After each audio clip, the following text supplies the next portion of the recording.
The weather over the Gulf of Tonkin was closing in, and Colonel Robin Olds was about to fly a lie. It was the 2nd of January 1967. He was 44 years old, a fighter pilot from the last war flying in a new one, and he commanded the 8th Tactical Fighter Wing out of Ubon in Thailand. His men called the wing the Wolf Pack. That morning his Phantoms were carrying air-to-air missiles, but they were flying the exact routes of a bomb-loaded strike package. Same altitudes, same airspeeds, same radio call signs, same electronic jamming signature. Every detail chosen so that the North Vietnamese radar controllers watching from Hanoi would read the screens and see something slow and heavy and defenseless. The deception was necessary because of a fact nobody in the United States Air Force wanted to say out loud. In a straight fight on equal terms over the enemy's own ground, the best fighter wing in the theatre could not reliably beat the aircraft it was going up against, so it dressed up as something else and hoped. That was where American air power stood in the winter of 1967. And the answer to the problem was already sitting in an Israeli hangar, some 7,000 kilometers away, under a canvas cover. Before we go further, I want to ask a small favor. Cold War Impact is a small channel covering Cold War and military history, and our reach has fallen sharply over the last few months. If you find work like this worth your time, please subscribe, leave a comment, and share the video with someone who would enjoy it.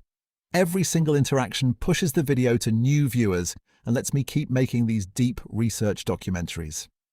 Now, back to Hanoi. For most of the 1960s, the United States believed it had solved air combat. It had not. Between April of 1965 and March of 1968, across the bombing campaign known as Rolling Thunder, the American air-to-air exchange ratio over North Vietnam sat somewhere around 2-1 for the Air Force and a little under 3-1 for the Navy. Every figure of this kind shifts depending on which aircraft you count and which months you include, so treat them all as estimates rather than scores. For every enemy fighter shot down, American aircraft were being lost at a rate that would have been considered a catastrophe a decade earlier. The comparison everyone reached for was Korea, where the figure had been quoted for years as 10-1. That number was always inflated, and later Air Force reviews cut it hard. A later Air Force review cut it roughly in half. Some modern analyses go much further, putting the real Korean figure closer to 2-1 overall and lower still against Soviet-flown units, though the estimates vary widely depending on who is counting and what they count. So the fall from grace was never as steep as the legend suggested. But the direction of travel was real, and the men flying over Hanoi could feel it in their hands. By 1968, it was worse. The Air Force ratio dropped from 4.1-1 down to 2.3-1. In the final 13 months of the campaign, from October of 1967 to October of 1968, United States Navy pilots shot down 9 enemy fighters and lost 6 aircraft doing it. In roughly the same window, the Air Force claimed 27 kills against 24 losses. Against an Air Force flying second-hand equipment from a country with no aircraft industry, American fighter aviation had fought itself very nearly to a draw. 4 years later, that ratio turned over, and it turned over partly because of what a handful of men learned flying a secret program in the Nevada desert. Rolling Thunder alone produced some 268 air battles over the North. Across the whole war, American crews were eventually credited with destroying something in the region of 193 enemy fighters in air-to-air combat. The last stretch of the campaign would see American fighter units posting numbers not seen since the propaganda peak of Korea. The thing that changed it was not a new missile. It was not a new radar. It was not a new aircraft. It was one Soviet-built fighter, barely broken in, with fewer flying hours on it than a training squadron puts on an aircraft in a month. It was obtained by a foreign intelligence service, loaned to the United States for 77 days, and flown almost to exhaustion in a place that officially did not exist. But to understand what that aircraft actually gave the Americans, you have to understand what they had thrown away to need it in the first place. Here is the part of the story that almost never gets told.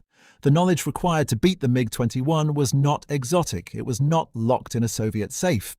Most of it was ordinary fighter pilot craft, the sort of thing that gets taught by instructors who have seen combat and written down what worked.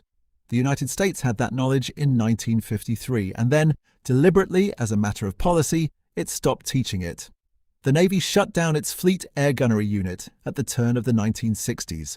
The reasoning was clean and modern and entirely wrong. Guided missiles had arrived. A missile did not care about angles. A missile did not need a pilot who could outturn anybody.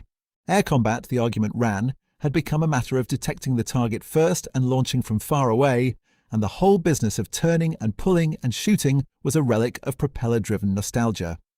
For a brief period, the doctrine went further still and held that maneuvering combat would simply be impossible at supersonic speed, because the turn radius at those velocities would be measured in tens of kilometers. So the schools closed. The training hours went to ground attack and to nuclear weapons delivery. Nobody flew against aircraft that behaved differently from their own because there was no reason to. And a generation of American fighter pilots arrived in Southeast Asia, having never once, in their entire careers, fought an aeroplane that did not look exactly like the one they were sitting in. The answer had not been lost. It had been filed away as obsolete. The proof arrived in pieces, and the first piece was the aircraft itself. The Phantom was a magnificent machine built for a job it was not being asked to do. Its origins go back to the 26th of May, 1955, when 4 United States Navy officers handed the McDonnell Company a new requirement. The Navy already had an attack aircraft. It had a dedicated day fighter arriving in the Crusader. What it wanted now was an all-weather fleet defense interceptor, something that could stand off from a carrier group, find Soviet bombers on radar at long range, and destroy them before they could launch anything. Everything about the resulting design followed from that. Enormous thrust. Enormous radar. A second crewman in the back seat to work the radar. 4 semi-recessed radar-guided missiles carried under the fuselage, and no internal gun because interceptors of that period did not carry them, and there was nothing for a gun to do at the ranges the aircraft was built to fight at. Then Robert McNamara unified the American Aircraft Designation System on the 18th of September, 1962. The Air Force adopted the Navy's interceptor as its own, and within 3 years, the finest bomber killer in the world was being asked to turn and fight at close range with a small daylight dogfighter over the Red River Delta. John Cheshire, who flew nearly 200 combat missions in the Phantom and retired a Navy commander, put it plainly. He said the missing gun was the biggest mistake on the aircraft, that bullets were cheap and tended to go where you aim them, and that he had needed a gun and really wished he had one. The second piece was the missiles, and this is where the record becomes genuinely damning. Across the war, American crews fired 612 radar-guided Sparrow missiles. 97 of them hit anything at all. Between 56 and 59 produced a kill. That is a hit rate of under 16% and a kill rate of a little over 9%.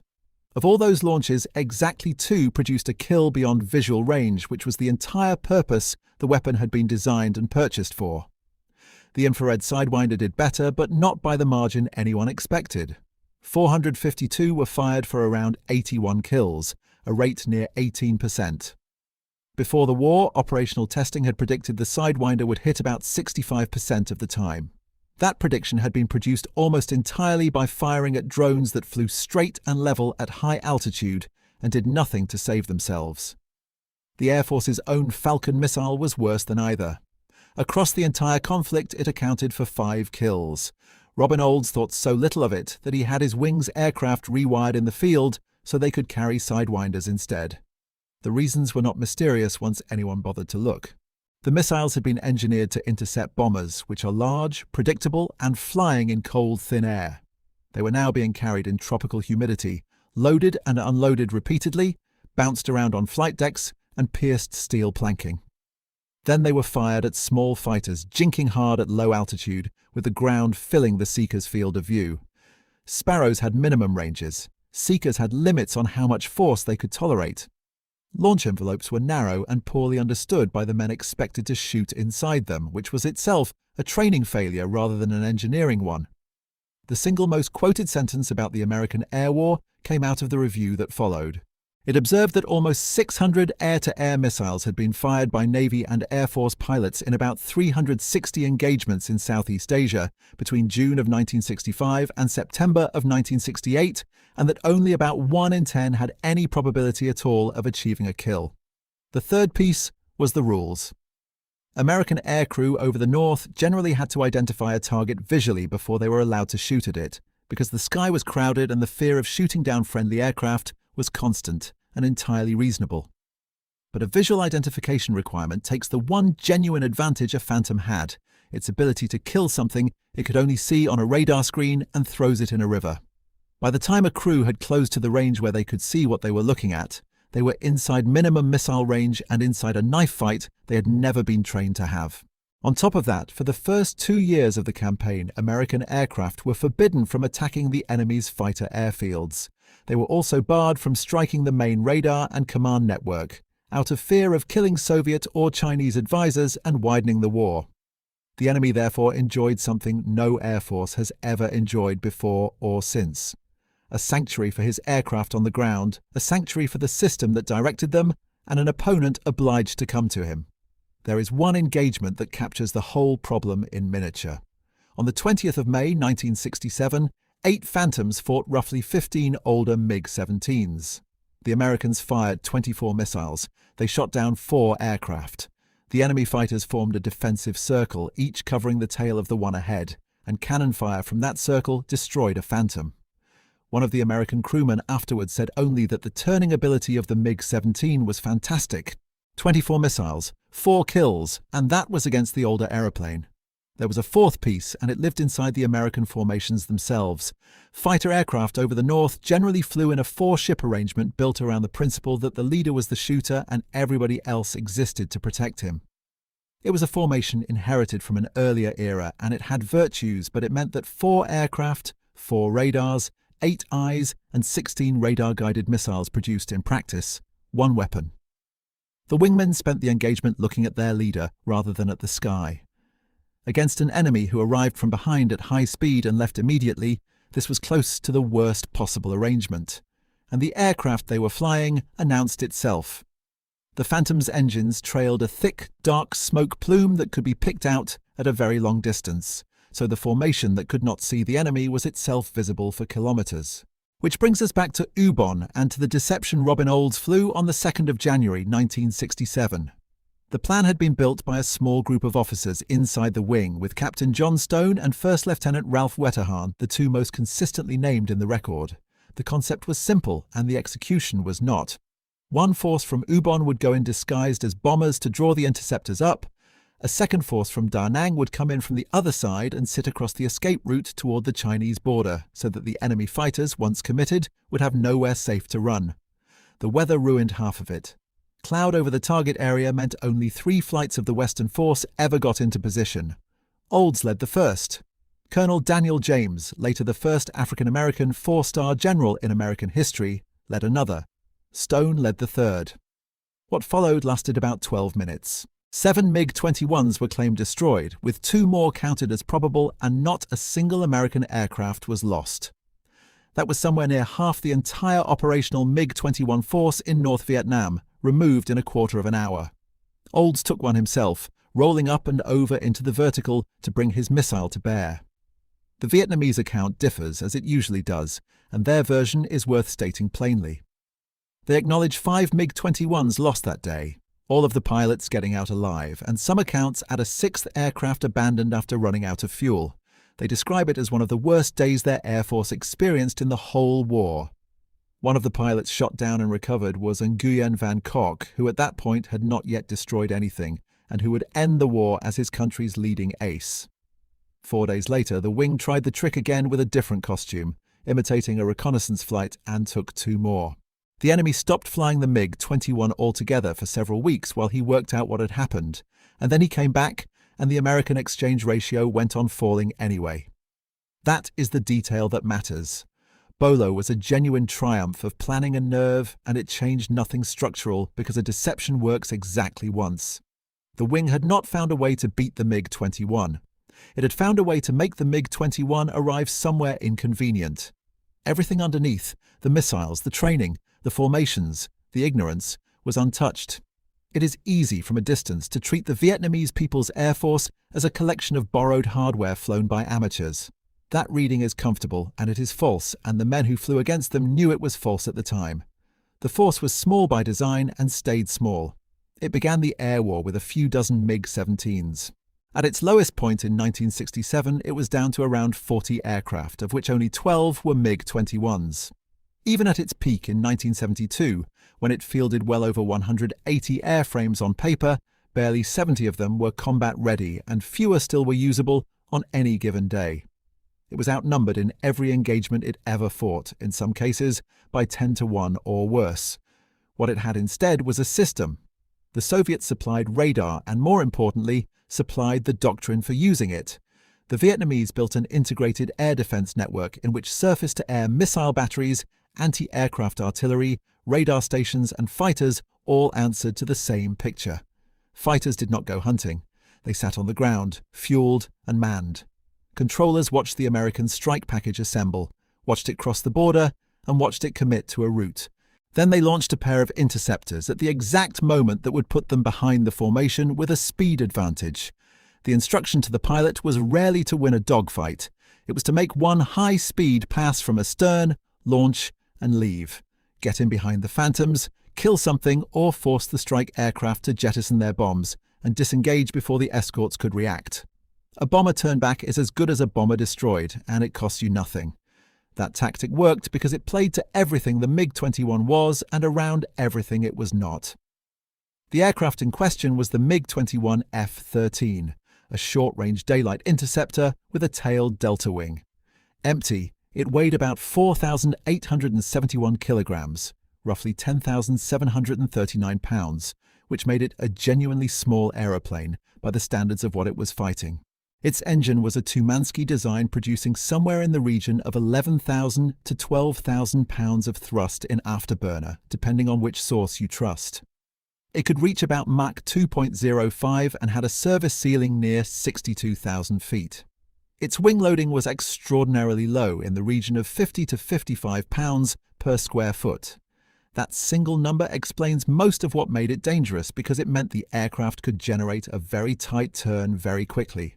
Its armament was a single 30mm cannon with 60 rounds and two infrared-guided missiles the Soviets called the K-13 and the Americans called the Atoll. There is a small and delicious irony buried in that missile. It was reverse-engineered from an American Sidewinder that lodged in the airframe of a Chinese MiG-17 without detonating on the 28th of September 1958 during the Taiwan Strait crisis. When Vietnamese pilots fired atolls at Phantoms, they were firing a copy of the same weapon the Phantoms were firing back. It also had a serious and permanent flaw, and the enemy built his entire method around hiding it. The aircraft carried very little fuel. Clean, without external tanks, it could stay airborne for roughly 45 minutes, and a few minutes in afterburner would gut that figure. There was a further complication built into the design, in that the balance of the aircraft shifted rearward once about 2/3 of the internal fuel had been consumed, which made it less pleasant to handle exactly when the pilot was most likely to be in trouble. That is why the controllers on the ground mattered so much. The interception had to be timed almost perfectly, because a MiG-21 launched 5 minutes early was a MiG-21 running for home when the fight started. Every element of the Vietnamese method, the waiting on the ground, the single pass, the immediate disengagement, was a solution to a fuel gauge. The first MiG-21s reached North Vietnam in late 1965. The first confirmed combat sortie came on the 23rd of April 1966. They equipped the 921st Fighter Regiment, known as Red Star, and later the 927th, known as Lam Son, which was commissioned on the 3rd of February 1972. The pilots were not improvised either. Many of them spent up to 4 years training in the Soviet Union. And they had one advantage over their opponents that has nothing to do with equipment and everything to do with arithmetic. American aircrew flew a fixed number of missions and went home. Vietnamese pilots flew until the war ended, or until they did not come back.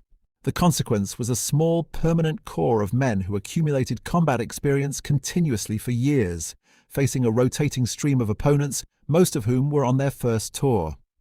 The most successful of them was Nguyen Van Kock, born in December of 1942, flying with the 921st. His own Air Force credited him with 9 victories, 7 aircraft and 2 reconnaissance drones. American records confirm 6 or 7. Every one of his aerial kills was scored in a MiG-21 using the Atoll. Ho Chi Minh congratulated him personally. He finished his career as a lieutenant general and retired in 2002. This is the moment to deal with a ghost because it will otherwise haunt any honest telling of this story. Western accounts for decades described a legendary North Vietnamese ace called Colonel Toom, sometimes rendered as Nguyen Toon, credited with 12 or 13 American aircraft. He does not appear in Vietnamese records. There is no evidence he existed. The confusion appears to have grown partly around a famous MiG-21 preserved in Hanoi, wearing 13 victory stars, an aircraft flown by many different pilots whose scores were painted on the same airframe. The Vietnamese Air Force recognized 16 or more aces during the war, 13 of them flying the MiG-21, and their names are known. The exact total varies by source, and at least one Western analyst argues that only a handful would meet a strict Western standard of verification. Colonel Toom is not one of them. The point is not that the enemy was superhuman. The point is that he was competent, patient, well-advised, fighting over his own territory with a radar picture the Americans could not degrade, and operating on an assumption that had held true for 3 straight years. The assumption was this: the Americans do not know what our aircraft can do. They had never flown one. They had never fought one in a controlled environment. Everything they believed about the MiG-21 came from intelligence estimates, from photographs, from the fleeting and adrenaline-soaked recollections of men who had seen one for 4 seconds at a closing speed of 1,000 miles an hour. American tactics manuals contained guesses. Educated guesses, built by serious analysts, but guesses. And a guess is a very poor thing to bet an aeroplane on. Breaking that assumption required getting hold of a MiG-21 intact and flying it, which sounds obvious, and was for most of the decade, impossible. The Soviets did not sell the aircraft loosely and did not let export customers wander far with it. There was no realistic prospect of one falling into American hands in Southeast Asia. There never was one. No MiG-21 was ever captured in or over Vietnam, and any version of this story that says otherwise is wrong. What eventually solved the problem happened on the other side of Asia, for reasons that had nothing to do with the American war. Israel wanted a MiG-21 because Israel expected to have to fight several hundred of them. Egyptian and Syrian and Iraqi squadrons were being re-equipped with the type through the mid-1960s, and the Israeli Air Force was going to be outnumbered whenever the next war came. The head of Israeli intelligence, Meir Amit, made obtaining one a priority in 1963. The operation was given a Hebrew code name, meaning diamond. The first 2 attempts failed completely. An earlier approach in Egypt had already collapsed in the worst possible way. An agent working for Israeli intelligence there, Jean Thomas, was betrayed by the Egyptian pilot he was cultivating. He was arrested for espionage and executed in Cairo. A later attempt aimed at Iraq also came to nothing. Years of effort had produced 2 dead ends and a dead man, and no aircraft. Then, in 1966, the operation found Munir Redfa. Redfa was an Iraqi Air Force captain, a deputy squadron commander, born in 1934. He was also an Assyrian Christian, which in the Iraqi military of that period meant a ceiling on his career that no amount of ability would raise. He had been passed over. He was, by his own account, restricted in the fuel loads he was permitted to carry, a small humiliation with a large meaning attached to it, because it said the Air Force did not entirely trust him with a full tank. And he had been ordered to fly strikes against Iraq's own Kurdish population, which he found intolerable. He was approached through an intermediary and cultivated over a period of months. Amit himself watched one of the meetings from an adjoining room. The offer was substantial. Money in the region of $1 million. Israeli citizenship. Employment. Redfa's counter-demand was the one that mattered to him. He would not go unless his extended family came out of Iraq too.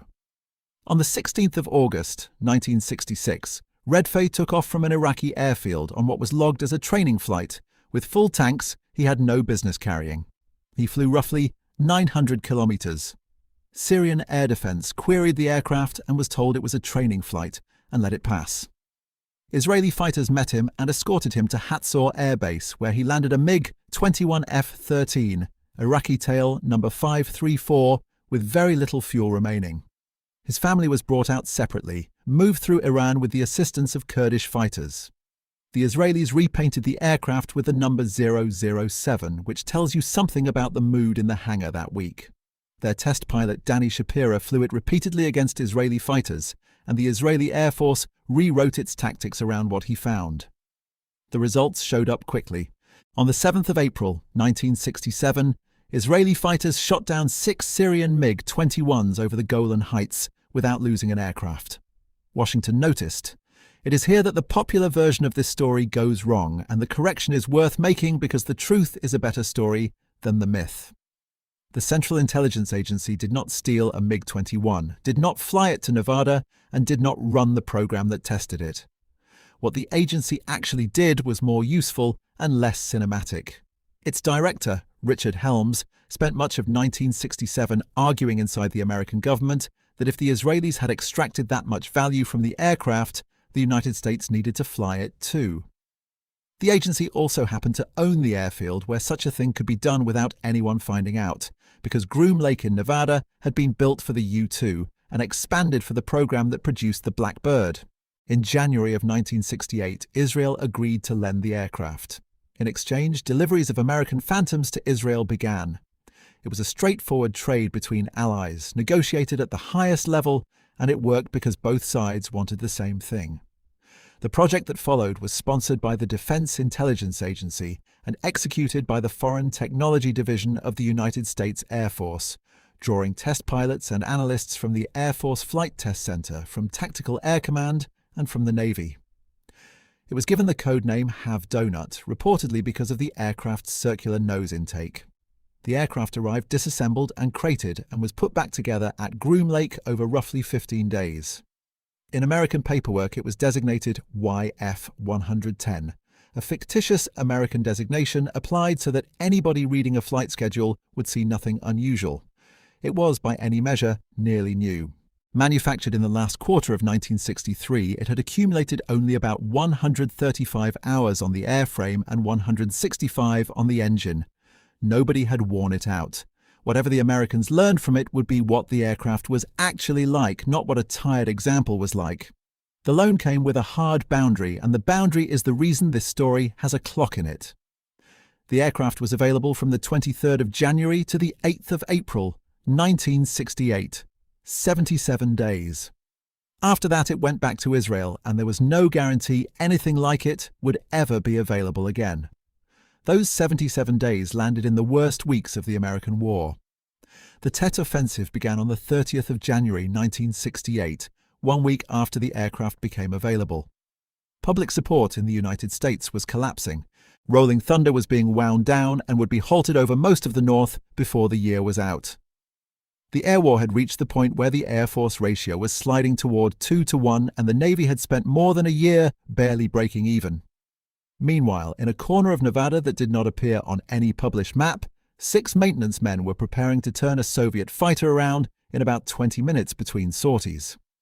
Understanding what was at stake in those flights requires being precise about what the Americans did and did not know. They knew the aircraft's approximate dimensions and weight. They knew its engine type. They had a rough idea of its top speed and ceiling. They had photographs and defector reports and the accumulated impressions of pilots who had survived encounters with it. What they did not have was the only thing that actually matters in a fight, which is the shape of the aircraft's performance across the whole envelope. At what speed does it turn best? Where does it run out of energy? What happens to the controls at high indicated airspeed at low altitude? How much can the pilot see and from where? What happens to his ability to aim when he is pulling hard? Those questions cannot be answered by intelligence estimates. They can only be answered by strapping into the aircraft and finding the edges. On paper, the two aircraft were near opposites. The Phantom was heavy, powerful, fast in a straight line, superb in the vertical, carried 2 crewmen and a large radar, and had the fuel to stay in a fight. The MiG-21 was light, small, extremely hard to see, and could outturn the Phantom without effort. In a slow-turning fight, the American aircraft was in trouble. In a fight built around acceleration and climb, it was not. But knowing that in general terms is worth almost nothing to a man at 450 knots with somebody behind him. What a pilot needs is a rule. Do this specific thing, at this specific speed, at this specific altitude, and he cannot follow you. Nobody had that rule because nobody had the numbers. So the exchange was not balanced, and it never had been. The American aircraft had a decisive advantage available to it in a particular part of the sky. It would become a rout if three conditions were met. If the crews could be told precisely where that advantage lived, if they could be trained to drag every fight into that place, and if the knowledge could be pushed out to the squadrons without revealing where it had come from. None of those three things were true in January of 1968. The flying began almost immediately and did not let up. Across 40 flying days inside a 52-day window, the aircraft flew 102 flights and accumulated 77 hours in the air. Only 11 planned sorties were lost to maintenance or equipment problems, which for a foreign aircraft with no spares chain and no manuals worth reading is an extraordinary number. There were no atoll missiles with the aeroplane, so the testers hung inert sidewinders on it to replicate the drag and the weight. The sortie schedule tells you what the priorities were. 33 flights went to Air Force tactical evaluation and 25 to the Navy's. 26 went to performance and stability and control work. 9 were flown for infrared signature measurement because knowing how the aircraft looked to a heat-seeking missile mattered in both directions. 4 went to Air Defense Command. 2 to Strategic Air Command, 1 to radar cross-section measurement, 1 to photography, and 1 acceptance flight. The aircraft was flown against almost everything in the American infantry. Phantoms in 3 variants: the Thunder Chief, the F-111, the Super Sabre, the Starfighter, the little F-5, which mattered more than anyone realized at the time, and it was flown against reconnaissance aircraft and a bomber because part of the job was learning what a Soviet interceptor pilot saw when he came up behind something slow. The men who did the flying were not household names and were not meant to be. Lieutenant Colonel Joel Jordan flew for the Air Force. Commander Thomas Cassidy led the Navy contingent, drawn from the service's Air Test and Evaluation Squadron.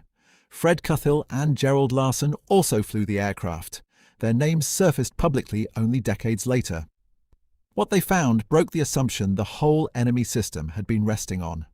The MiG-21 was, first of all, a genuinely good aeroplane, and the report said so without embarrassment. It was simple, honest, reliable, and easy to maintain. It produced almost no exhaust smoke, which mattered enormously because American aircraft of the period trailed a smoke plume visible from many kilometers away. It was very hard to see, and it outturned the Phantom, delivering more instantaneous force at any given airspeed right up to its structural limit. Then came the weaknesses, and they were not small. Visibility from the cockpit was poor in every direction that counted. Forward vision was restricted, and rearward vision was worse, which meant that in practice the MiG pilot did not acquire a Phantom visually until it was between 3 and 5 miles away. That single fact upended the American understanding of the fight because it meant the aircraft that was almost invisible was also the aircraft that was almost blind. Engine response was sluggish. Longitudinal control forces were high, so the aircraft took real physical effort to fly precisely. It bled airspeed badly under heavy loading, which is the price of a delta wing. And there was a limit that mattered more than any other. Tracking a target for gun or missile employment became impossible above about 3 times the force of gravity. The aircraft could still turn hard. The pilot simply could not aim while it did. Then there was the finding that changed American tactics more than anything else discovered that spring. The declassified evaluation states it flatly. Below 15,000 feet, the aircraft is limited to 0.98 indicated Mach number, or 595 knots indicated airspeed. Airframe buffet is severe at and above these airspeeds, and the aircraft is unusable as a weapon system. Read that again because it is the whole war in 2 sentences. Take the MiG-21 down low and make it go fast, and it shakes itself into uselessness. Not destroyed, not out of fuel, just unable to shoot at anything. Finally, the report assessed how much punishment the aircraft could take, and the answer was very little. The fuel tanks did not seal themselves after being punctured. The engine was unprotected. The structure was light. High-pressure oxygen bottles sat inside it. The assessment concluded that if the aircraft was hit at all, the probability of destroying it was around 85%. Out of all this came a set of instructions that a pilot could actually use. Fight the MiG-21 in the vertical, where the Phantom's thrust and zoom climb win.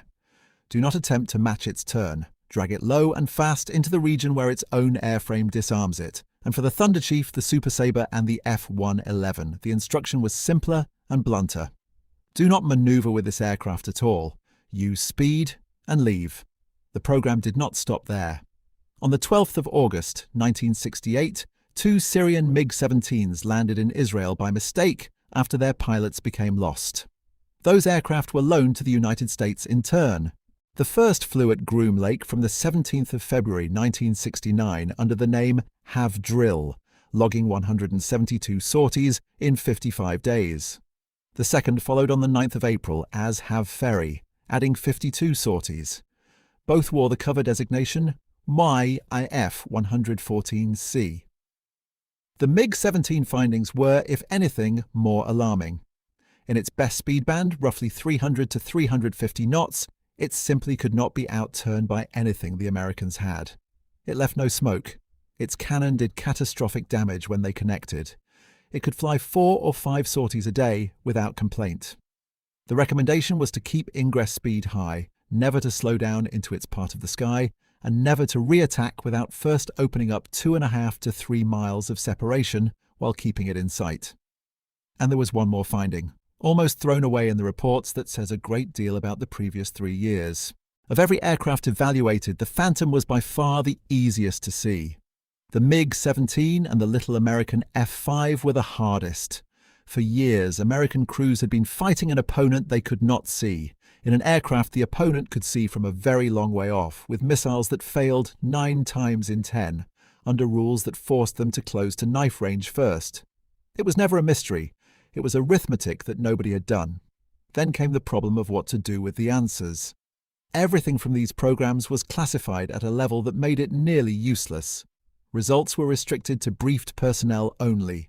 A squadron commander in Thailand could not simply be handed a document explaining how to beat a MiG-21, because the document would immediately raise the question of how anybody knew, and the answer to that question would have ended the arrangement with Israel and told the Soviets exactly what had happened to an aircraft they were still selling. The findings were laundered instead. They were folded into the Air Force Tactics Manual and into combat crew training as assertions without provenance, presented as conclusions rather than as discoveries. Some of it got through. A great deal of it did not, and the Navy's inability to get this material into the hands of the men who needed it became one of the direct arguments for building an institution whose whole purpose was to pass it on. There is a name that belongs in this part of the story and is usually placed there wrongly. John Boyd, working with the mathematician Thomas Christie, had completed a 2-volume study in 1964, setting out what became known as energy maneuverability theory. It gave engineers and tacticians a rigorous way to compare aircraft, plotting how much surplus power a machine had available at any combination of speed, altitude, and loading. It shaped the fighters that came afterwards, and it gave the American services the vocabulary to describe what the test pilots at Groom Lake were feeling through the airframe. But Boyd did not run Have Doughnut and had nothing to do with obtaining the aircraft. He flew in Korea as a wingman and finished that war without a single aerial victory. He was an instructor of genius and a theorist of real consequence, and the frequent claim that he was an ace or the greatest fighter pilot of his era is simply false. The institutional response began with a naval officer and a piece of paper nobody wanted to write. The Chief of Naval Operations, Admiral Thomas Moorer, had looked at an exchange ratio he described as 2.5 to 1 at best and decided the Navy could not continue. He directed Captain Frank Ault to conduct a full review of the air-to-air missile system. Ault ran it through the summer and autumn of 1968, centered on a symposium at Point Mugu in California, attended by more than 200 people, including the manufacturers of the missiles themselves, who were required to sit in the room while their products were examined. The report was delivered on the 1st of January 1969. Accounts of its length differ, but it ran to hundreds of pages and carried well over 200 recommendations. It covered manufacturing quality, storage, handling, maintenance, testing, and the gap between laboratory conditions and a rolling carrier deck in the tropics. Buried in the section on aircrew training as the 11th of 15 items was a single line: establish an advanced fighter weapons school.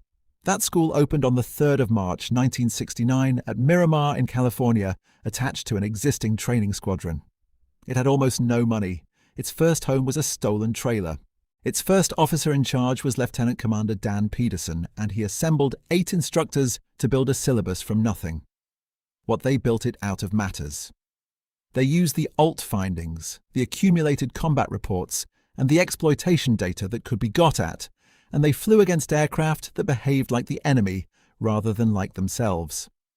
The A-4 Skyhawk stood in for the MiG-17 because it was small and turned beautifully at low speed. The F-5 stood in for the MiG-21 because it was small and fast and, as the tests at Groom Lake had established, extremely difficult to see.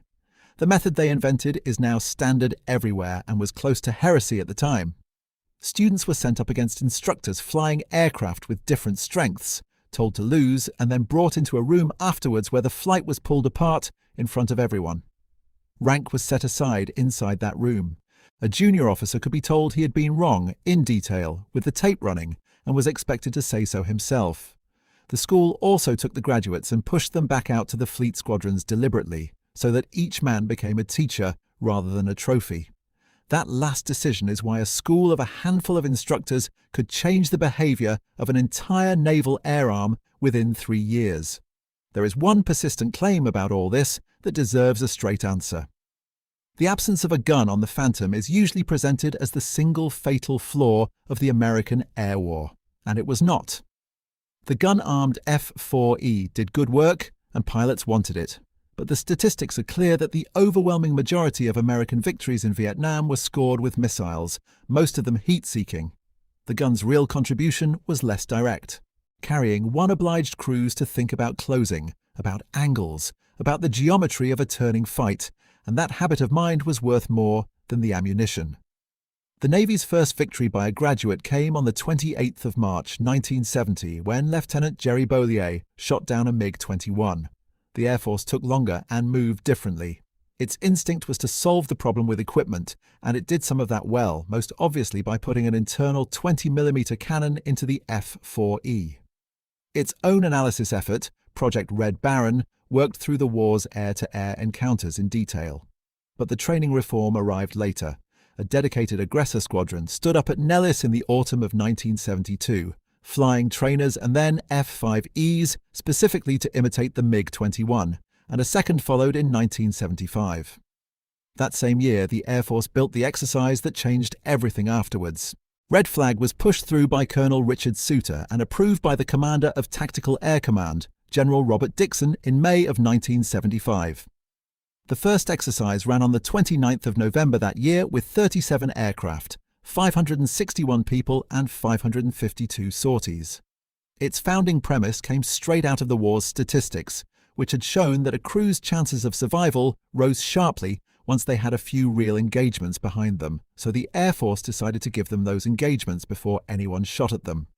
The measurable result arrived in 1972 when the bombing of the North resumed under the name Linebacker, and the two American services went back into the same sky with very different preparation behind them. On the 10th of May, 1972, the opening day, Navy Phantoms shot down 8 enemy fighters without loss. That afternoon, Lieutenant Randall Cunningham and Lieutenant Junior Grade William Driscoll became the first American aces of the war. Across 1972, the Navy's air-to-air performance improved dramatically. The figure most often quoted is 12 or 13 to 1. That number needs a caveat that is almost never supplied because it excludes Marine Corps results. Including them, the actual fighter exchange ratio was closer to 9 to 1. Still transformative. Still not what the poster says. The Air Force, meanwhile, had a genuinely bad summer. In June of 1972, enemy MiG-21s shot down 5 Phantoms for the loss of 2 of their own. Across June and July, the Air Force was losing more fighters over North Vietnam than it was killing for the first time in the war. The Americans' own later assessment of the period was blunter still, crediting the MiG-21 with something close to a 9 to 1 advantage over the Air Force in those 2 months. It recovered, and hard. Captain Richard Ritchie became the first Air Force ace on the 28th of August, 1972. His weapons systems officer, Captain Charles de Bellevue, finished as the highest-scoring American of the war with 6. Captain Jeffrey Feinstein reached 5 in October. Now for the part that separates a documentary from a legend, because the tidy version of this story is that the Navy trained and won while the Air Force did not and lost, and that version does not survive contact with the evidence. The two services were not fighting the same war. Navy fighters flew fewer engagements against fewer MiG-21s and encountered proportionally more of the older MiG-17s. Across the entire conflict, Navy aircraft fought only around 22 decisive engagements against MiG-21s. Air Force aircraft on dedicated fighter sweep missions, which is the fairest comparison to what the Navy was doing, ran an exchange ratio of about 5.5 to 1 across the war and surged towards something near 15 to 1 in the final 5 months. The often quoted overall Air Force figure is dragged down by including losses of reconnaissance aircraft, electronic warfare aircraft and strike aircraft that were never intended to fight anything. And the Air Force's late recovery had a second cause that had nothing to do with training. In August of 1972, a control center in Thailand known as T-Ball began fusing intelligence from multiple sources into real-time warnings passed directly to aircrew. It told them where the MiGs were before the MiGs arrived. After T-Ball came online, the Air Force shot down 26 enemy fighters for very few losses. The ambush problem, which had been the heart of the whole difficulty, was largely solved by information rather than by maneuver. There was a third cause, and it is the one most often left out. A classified black box called Combat Tree had been fitted to a small number of Phantoms. It interrogated the identification transponders carried by Vietnamese fighters and told the American crew, at long range and beyond visual sight, that the contact on the radar was hostile. That solved the specific problem that had crippled the Sparrow for 7 years, because a crew equipped with it no longer had to close in and eyeball the target before shooting. Only a handful of aircraft carried it, and those aircraft accounted for a disproportionate share of the kills in the final months. Between T-Ball on the ground and Combat Tree in the cockpit, a great deal of the American recovery in 1972 came from knowing what was out there rather than from outflying it. Both services also received better missiles by then. Improved Sidewinder variants were considerably more reliable than what had been carried in 1966. So the honest verdict is layered. The exploitation programs mattered enormously because they replaced guesswork with measurement and gave the training revolution something true to teach. But they did not act alone, and anybody who tells you a single loaned aeroplane won the air war is selling something. The enemy's own accounting is the least ambiguous part of the record.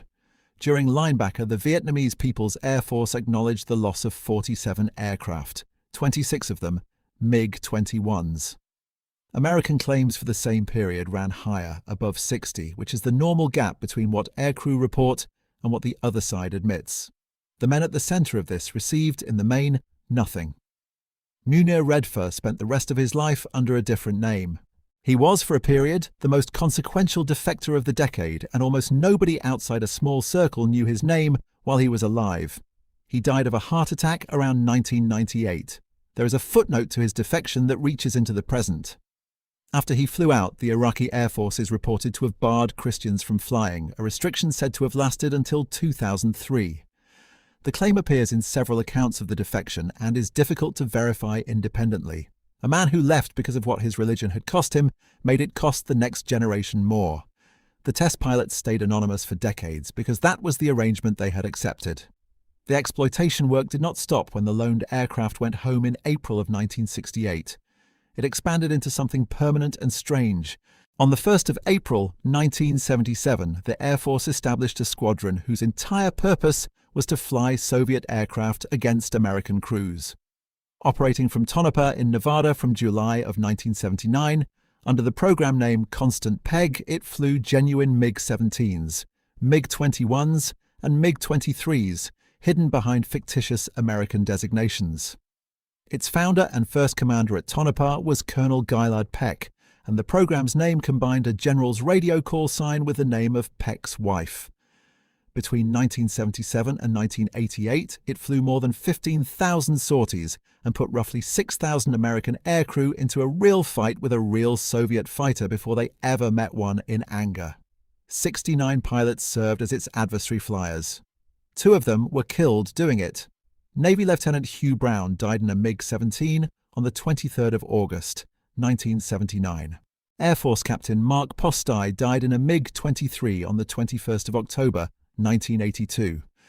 Because the program was secret, the circumstances could not be explained to the people who loved them. Postai's family is reported to have learned what actually happened only around the time the program was declassified in November of 2006, 24 years later. The paperwork came out slowly. The Have Doughnut, Have Drill, and Have Ferry documents were released through an American university archive in 2013, 45 years after the flying.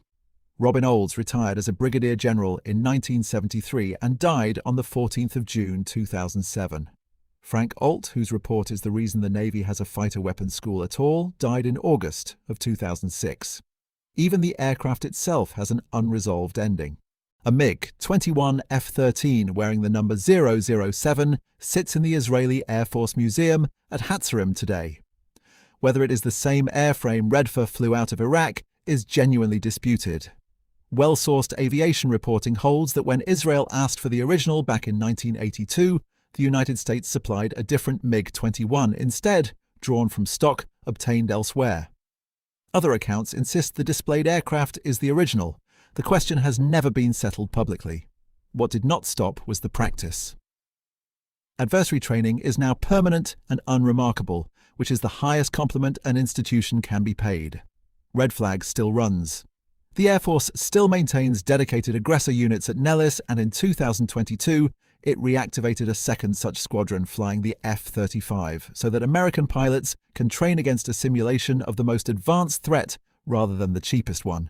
Private contractors now supply additional adversary aircraft under commercial arrangements, an idea that would have been unthinkable to the men flying secretly out of Tonopah. And the aeroplane at the centre of all this outlived nearly everyone involved with it.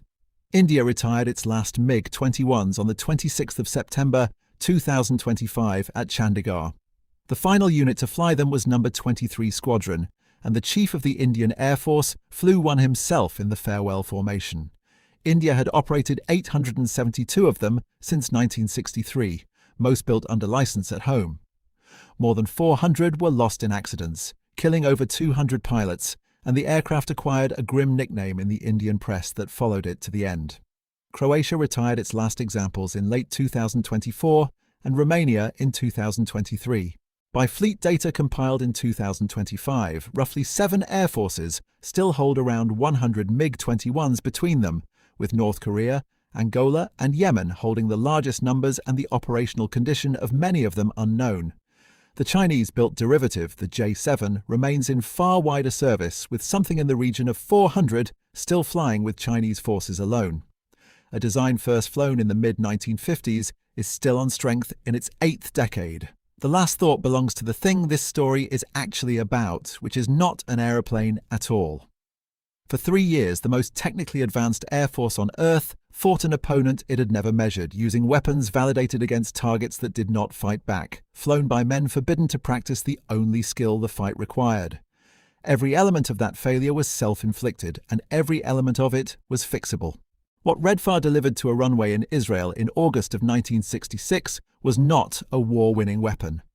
It was 77 days of access to the truth, and the truth turned out to be that the enemy's aircraft had a speed above which it could not aim, an altitude below which it could not fight, and a pilot who could not see behind him. None of that was secret in the sense of being hidden. It was secret in the sense of never having been checked. Air forces since have organized themselves around that lesson. They fly against aircraft that are not their own. They buy, borrow, and occasionally acquire by other means the equipment their adversaries use, and they fly it until they know where it breaks. They do this continuously, in peacetime, at considerable expense, against the permanent institutional temptation to assume that the numbers in the intelligence estimate are close enough. They do it because of what a nearly new Soviet fighter gave up in the Nevada desert in the spring of 1968, and because of the price paid over Hanoi by the men who flew before anyone bothered to look.